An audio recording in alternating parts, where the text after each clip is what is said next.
Hai, Assalamualaikum. Hari ini saya buat kek tapak kuda. Kek ini tak sama seperti kek biasa sebab dia lebih nipis, ada inti pada bahagian dalamnya dan menggunakan telur yang banyak dan juga tepung yang sedikit sahaja. Teksturnya lebih halus, gebu dan lebih berspan.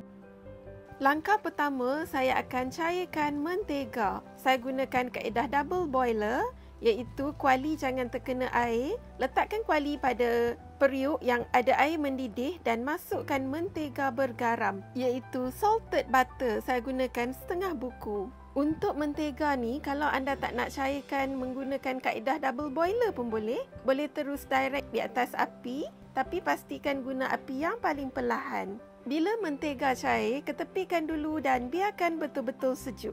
Sekarang saya nak sediakan inti pula, iaitu crunchy matcha filling. Dengan menggunakan kaedah double boiler juga dan kuali yang sama juga tadi, saya akan masukkan coklat putih bersama dengan minyak masak. Kalau nak gunakan coklat coin pun boleh. Dalam ni saya gunakan coklat bar, coklat putih yang berjenama Barrels. Untuk langkah ni memang wajib gunakan kaedah double boiler bagi mengelakkan coklat tu jadi hangus kalau kita terus cairkan direct di atas api.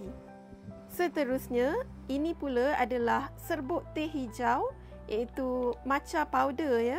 Saya beli di kedai bakery dan saya akan gunakan sebanyak setengah sudu besar sahaja. Kalau anda suka rasa matcha yang lebih kuat, yang lebih strong, anda boleh letakkan satu sudu besar. Setengah sudu ni dia tak rasa sangat ya. Saya lebih sukakan rasa yang mild sahaja. Kacau dan biarkan larut. Sebenarnya ya, serbuk matcha ni kalau anda nak masukkan awal bersama dengan coklat dan minyak tadi pun boleh.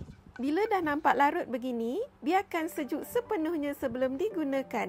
Jangan gunakan waktu panas ya, nanti tak jadi rangup dah. Untuk crunchy matcha filling ni, saya gunakan Nestum daripada kedai bakery. Dia tak ada brand ya. Sukat dulu satu cawan dan masukkan ke dalam sebatian coklat matcha tadi yang dah pun sejuk. Kacau sebati. Saya tambahkan lagi dan saya tak habiskan pun satu cawan ni. Tapi kalau anda suka filling yang lebih kering, tidak terlalu moist, anda boleh habiskan ke semua Nestum ni. Ingat ya, gunakan coklat yang telah pun sejuk sebelum digaulkan dengan Nestum untuk mendapatkan filling yang rangup. Dan sekarang saya nak tunjukkan satu lagi filling yang saya gunakan, iaitu hazelnut chocolate, brand Lacquer. Ini bukan paid review. Untuk filling hazelnut coklat ni, kita tak perlu cairkan lagi, boleh terus digunakan sahaja. Dan sekarang kita telah pun masuk kepada proses penyediaan kek pula. Saya gunakan tepung naik sendiri. Kalau anda nak gunakan tepung gandum, boleh tambahkan dengan setengah sudu kecil baking powder. Tepung naik sendiri tak perlu tambah baking powder ya. Dan saya masukkan juga 2 sudu besar susu tepung. Tujuannya untuk memberikan rasa yang lemak dan sedap pada kek tu. Boleh beli yang repack daripada kedai bakery. Kalau tak ada susu tepung, anda boleh skip, tak perlu letak. Ayakkan. Bagi penggunaan telur pula, saya gunakan telur yang bersaiz besar, sama ada grade A ataupun B. Grade tu merujuk kepada saiz telur. Sebaik-baiknya untuk membuat kek, gunakan telur yang masih fresh, iaitu kuningnya tu tak jadi cair, bagi menjadikan kek kita lebih gebu dan juga tidak berbau. Di sini saya gunakan 4 biji telur, putih dan kuningnya sekali ya, 4 biji tu, dan juga 2 biji kuning telur sahaja. Untuk 2 biji kuning telur ni, putihnya kita ketepikan. Masukkan gula caster. Kalau anda nak gunakan gula pasir biasa pun boleh, tapi anda kena kisar secara kering sehingga halus barulah digunakan. Seterusnya, masukkan bahan ayak tadi, iaitu tepung naik sendiri dan juga susu tepung.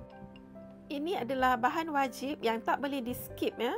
Anda mesti gunakan, iaitu bahan penstabil kek ataupun disebutkan juga sebagai overload. Kita gunakan sebanyak 1 sudu besar. Tujuan penggunaan overload ni adalah untuk menjadikan kek kita lebih gebu dan teksturnya lebih halus. Masukkan juga esen vanila. Saya akan mengadun dengan menggunakan stand mixer. Kalau anda nak gunakan hand mixer pun boleh, tapi kapasitinya tak sama ya. Kalau gunakan hand mixer, masa yang diambil lebih panjang lagi. Pukul semua yang kita masukkan ke dalam mangkuk mixer tadi sehingga pekat dan gebu dengan menggunakan kelajuan tinggi. Kalau anda dapat lihat, tadi warna asalnya kuning dan sekarang bertukar menjadi lebih pucat. Tapi waktu ni kita belum siap lagi mengadun. Saya berhentikan sekejap mixer dan nak scrapkan pada keliling mangkuk, takut ada yang tidak terkena pada pemukul tadi. Waktu ni adunan masih lagi cair dan sekarang saya akan sambung lagi memukul.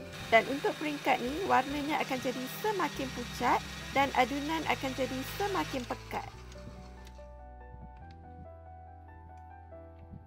Dia akan turun dengan lambat seperti ini dan kita akan dapat ribbon stage. Ini dipanggil ribbon stage ya. Dia turun dengan kadar yang perlahan. Saya akan berhentikan memukul dan sekarang untuk langkah seterusnya, ambil mentega yang telah dicairkan tadi. Mentega ni waktu ni dah sejuk ya, dan campurkan ke dalam adunan. Kita akan kacau secara kaut balik sahaja. Tak perlu lagi gunakan mixer. Pastikan anda kacau sebati supaya adunan dan mentega cair tadi bercampur dengan sebati. Kalau tak sebati ya, nanti kek anda akan mendap.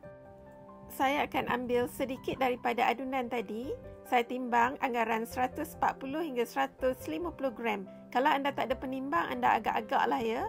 Dan untuk adunan ni, saya akan campurkan dengan sedikit coklat Imalco. Coklat Imalco ni pekat, jadi jangan letak banyak sangat ya. Saya masukkan satu sudu kecil saja. Kalau tak ada, anda boleh juga gantikan dengan serbuk koko. Pun jangan letakkan banyak sangat, takut adunan berat. Nanti bila anda lipat kek tu, kek anda akan patah. Sekarang kita dah ada dua bahagian adunan. Yang warna putih tu lebih banyak lagi daripada yang berwarna coklat. Untuk penggunaan loyang, saya gunakan loyang yang bersaiz 10 x 10 inci. Kita akan greasekan loyang dengan margarin dan alaskan dengan kertas baking. Kalau anda nak gunakan loyang yang bersaiz 9 x 9 inci pun boleh. Tapi jangan gunakan loyang yang lebih kecil ya. Takut kek nanti jadi terlalu tebal. Saya alaskan dengan kertas baking dengan melebihkan bahagian kiri dan kanan. Kalau ada pengepit anda letaklah ya, tapi saya tak ada. Seterusnya, curahkan adunan coklat tadi ke dalam loyang. Adunan coklat ni saya tak habiskan kesemuanya. Saya tinggal anggaran 1 hingga 2 sudu untuk membuat corak di atas kek nanti. Saya gunakan scraper untuk meratakan adunan. Kalau tak ada scraper, anda juga boleh gunakan sudu untuk meratakan adunan coklat pada dasar kek. Bila dah rata begini, curahkan pula adunan biasa ke atas lapisan coklat. Berhati-hati ya, jangan sampai lapisan putih tu bercampur pula dengan lapisan coklat. Takut nanti jadi kek marble pula. Saya akan hentak loyang sebanyak 3 hingga 4 kali untuk membuang lebihan udara jika ada. Ini piping bag. Boleh dibeli di kedai peralatan bakery yang menjual bahan kek. Saya akan masukkan adunan coklat tadi ke dalam piping bag untuk membuat corak di atas kek. Kalau anda tak ada piping bag, boleh juga kalau anda nak gunakan sudu dan tumpuk-tumpukkan adunan coklat tadi pada permukaan kek.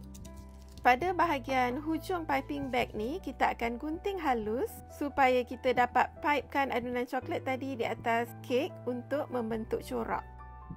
Terpulang ya kepada kreativiti anda bagaimana untuk membentuk corak ni. Di sini saya gunakan lidi dan saya akan lorekkan daripada hujung hingga ke hujungnya.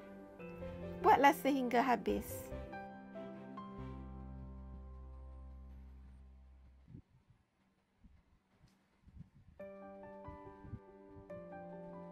Semasa melorek ni, anda dah boleh sambil-sambil panaskan oven selama 10 minit dan seterusnya bakarlah kek sehingga masak mengikut kapasiti oven masing-masing. Saya gunakan api atas dan bawah. Kipas oven saya offkan. Kek ni dia nipis sahaja dan dia lebih cepat masak berbanding dengan kek yang tebal. Tusukkan lidi pada kek dan jika lidi keluar bersih, bermakna kek telah pun masak. Tak perlu tunggu lama sehingga kek sejuk. Selepas keluarkan dari oven, ambil spatula dan sisipkan pada bahagian tepi loyang dan terus keluarkan kek daripada loyang. Kalau kita biarkan kek lama di dalam loyang, nanti kek akan jadi semakin mengecut. Untuk kek tapak kuda ni, sebab nanti kita nak gulungkan dia ataupun kita nak lipatkan dia, kita tak boleh overbake ya. Kalau overbake sehingga terlalu garing, maksudnya kita bakar terlalu lama kek akan jadi kering, teksturnya garing dan akan jadi patah bila kita lipat. Bila nampak dah masak, anda dah boleh keluarkan daripada oven. Kalau anda lihat sekarang, kek ni lembut dan meliut-liut bila saya buat begini. Bila kek telah mulai suam, saya akan potongkan kepada dua bahagian yang sama besar. Ni saya guntingkan kertas baking tu untuk memudahkan saya mengangkat kek nanti. Sekarang kita dah ada dua bahagian kek dan untuk membalut kek ni nanti saya akan gunakan plastik balutan ataupun dipanggil juga cling wrap. Boleh beli di kedai peralatan bakery ya. Saya akan letakkan di atas doormat seperti ini bagi memudahkan saya untuk melipat ataupun menggulung nanti. Seterusnya, ambil satu bahagian kek, terbalikkan dan buangkan kertas baking. Sekarang saya akan pipekan hazelnut chocolate filling brand Lacquer. Saya dah tunjukkan botolnya pada awal-awal tadi ya. Saya tak pipekan banyak sangat, sekadar rata begini saja.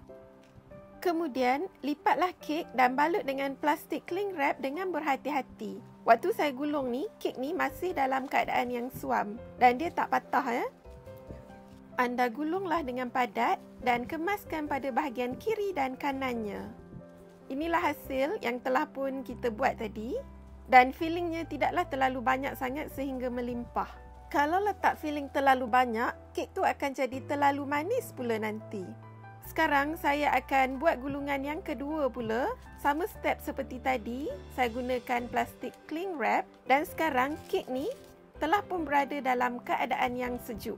Terbalikkan kek dan buangkan kertas baking. Untuk kek yang ini, saya akan gunakan crunchy matcha filling pula. Saya tak letak banyak sangat, saya hanya letakkan separuh daripada kek sahaja. Kalau anda nak habiskan filling ni pun boleh.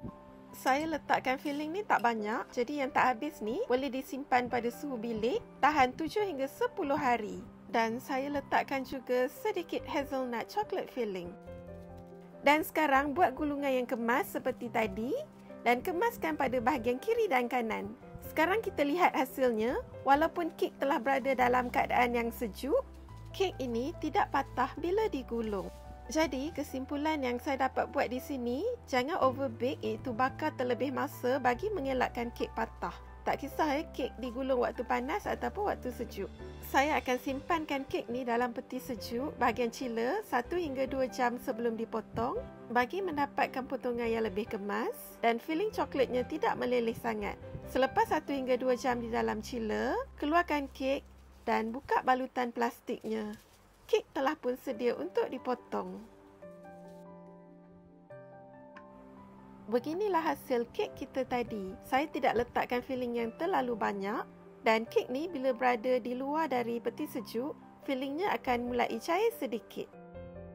Sekarang saya akan potongkan kek crunchy matcha filling pula. Kek ni akan jadi tidak terlalu manis sebab kita tidak letakkan filling yang banyak tadi. Kek ni sedap dimakan sejuk-sejuk. Kalau tak habis dimakan, anda boleh simpan dalam peti sejuk bahagian chiller, bukan tempat beku.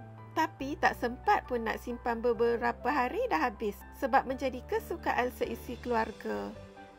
Selamat mencuba semua. See ya.